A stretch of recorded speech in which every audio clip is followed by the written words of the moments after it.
Hello, I'm Sheriff Kevin Rambosk, and I want to welcome you to On Scene.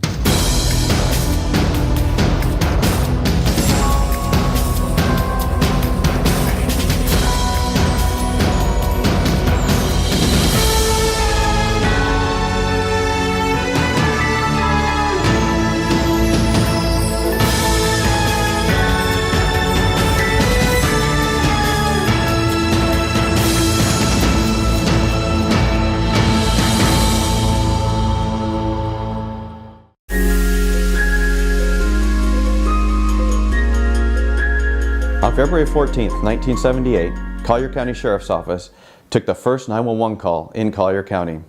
We're happy now to be marking the 40th anniversary of the 911 system.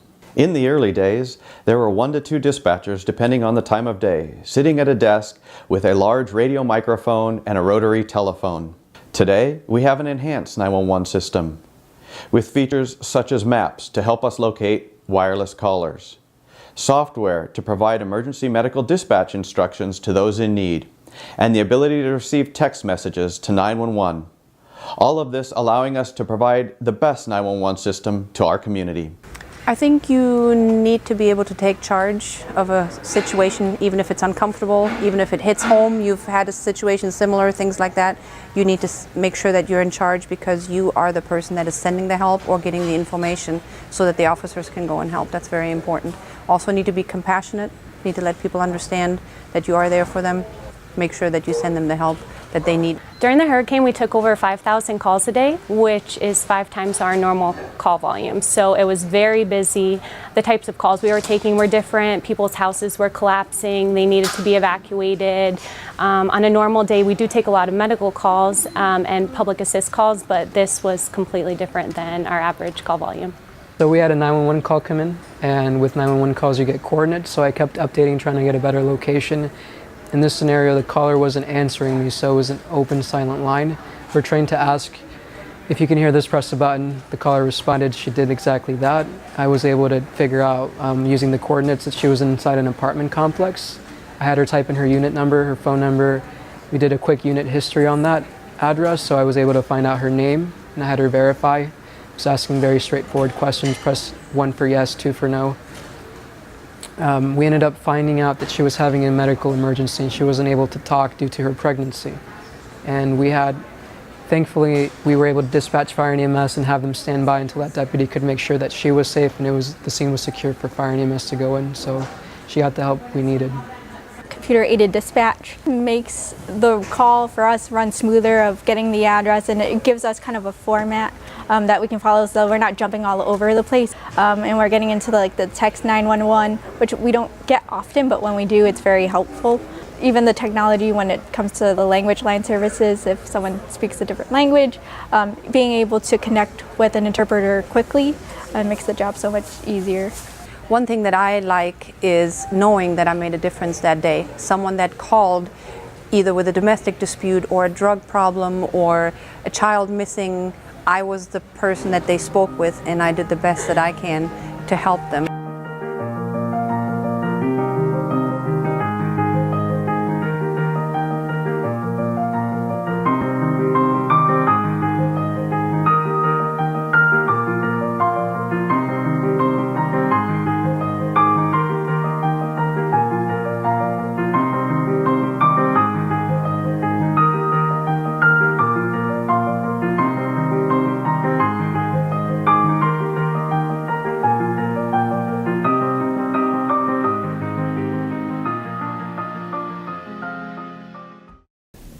We know these are stressful times for students and we are here to help you.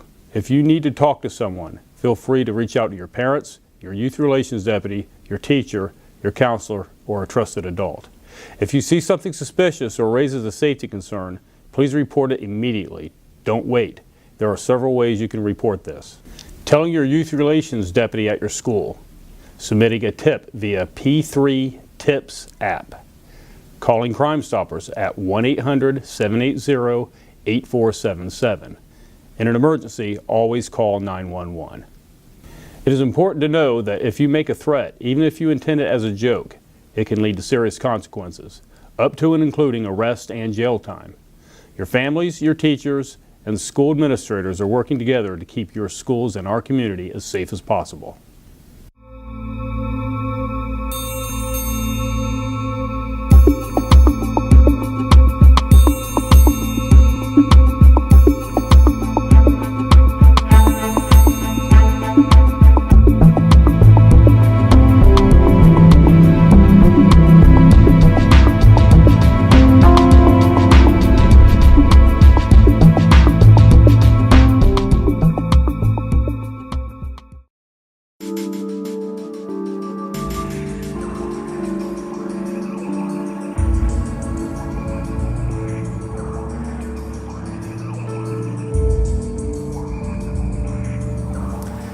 Hello, I am Detective Steve Spell of the Collier County Sheriff's Office Major Crimes Unit.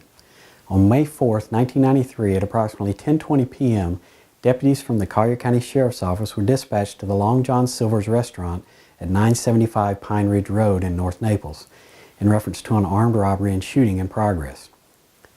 A cook at the restaurant told deputies that he was working when two men wearing masks entered the restaurant through the back door, pointed a gun at him and two other employees, and ordered them to get on the floor. He told deputies he ran to the drive-thru and escaped through the window. He then ran to the nearby 7-Eleven store for help. When deputies arrived at Long John Silver's, they found the assistant manager, Timothy Dean Gorsuch, on the floor suffering from an apparent gunshot wound to the head. Mr. Gorsuch was transported to Naples Community Hospital, where he died the following afternoon. Deputies also met with another restaurant employee who stated that he was taking out the trash when two men entered the restaurant wearing masks and pointed a gun at the employees. He said he did as the robbers demanded and dropped to the floor. The employee stated that the robbers then asked Mr. Gorsuch, the assistant manager, to open the safe. Mr. Gorsuch fumbled with the dial and was unable to open the safe. The employee stated that he then heard shots fired and saw Mr. Gorsuch drop to the floor. The robbers left the restaurant through the back door, where they encountered a Long John Silver's employee who was off duty. She stated that she was on her way to the drive-thru window to pick up some shrimp to take over to her boyfriend's house several minutes before the drive-thru was scheduled to close at 10 p.m. She stated that upon pulling into the restaurant parking lot, she drove her car to the rear of the building where she saw two men standing by the back door. She stated that she initially thought the men were employees, but as she drove closer, she realized they were not. She stated that the smaller of the two men approached her open car window and struck her on the left side of her face with what she described as a metal pipe. Both men then took off on foot northbound behind the nearby Beacon Bowl bowling alley. The woman who had her 2-year-old son in the car said she then drove to the 7-Eleven store where she saw one of her co-workers talking to deputies. She told deputies that the man who struck her was not wearing a mask. She was able to provide information to detectives for a composite sketch of the man. She described the man as black, around 15 to 17 years old, about 5 feet 8 inches tall, and 150 pounds, with a medium build. He was wearing a blue shirt and blue jeans.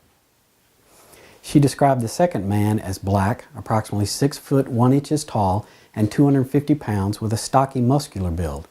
He was wearing a white shirt and blue jeans. Deputies conducted a perimeter search, but no suspects were found. The Collier County Sheriff's Office has investigated several tips and leads related to this case. The case remains under investigation. I am hopeful someone will come forward with information about this case that will lead to an arrest and conviction. Anyone with information about this case is asked to call the Collier County Sheriff's Office at 239-252-9300.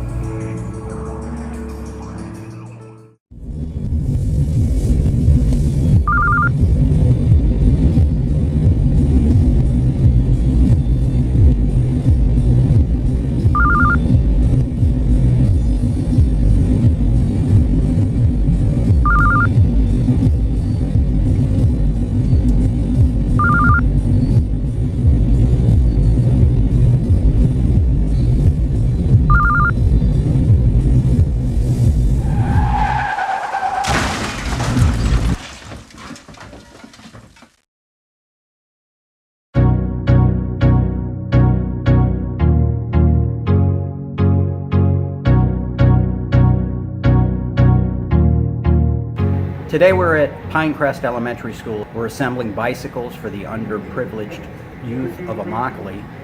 Mission Love Seeds, a charitable organization, has kindly donated 150 bicycles of which the Immokalee Cops Unit and Youth Relations Bureau will be assembling those bikes.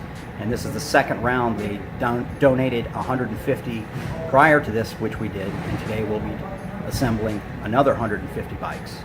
On February 22nd, the parents and children will be here with the organization, and they will present those children and parents with the bikes. I'd like to thank the deputies involved with assembling the bicycles, the Immokalee iTech and Mission Love Seeds, for making this bicycle assembly and donation a success for the Immokalee children.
Hi, I'm Lieutenant Boyd with the Collier County Sheriff's Office Safety and Traffic Enforcement Bureau. One of the most common vehicle crashes that can be avoided involve a pedestrian or a bicyclist on a sidewalk.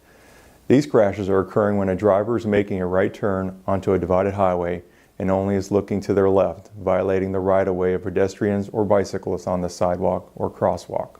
When approaching an intersection or pulling out of a private parking lot onto a divided highway, you should always look to your right and stop before the crosswalk.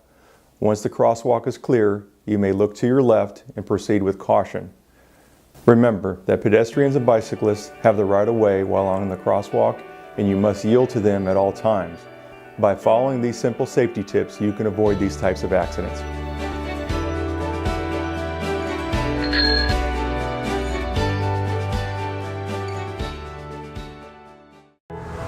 The Collier County Sheriff's Office is hiring. We have several career opportunities available, from dispatchers and corrections deputies to road patrol deputies and other civilian positions. To find out more about these great career opportunities, please visit www.colliersheriff.org/careers. We look forward to working with you.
We hope you've enjoyed our program, and we look forward to seeing you next month.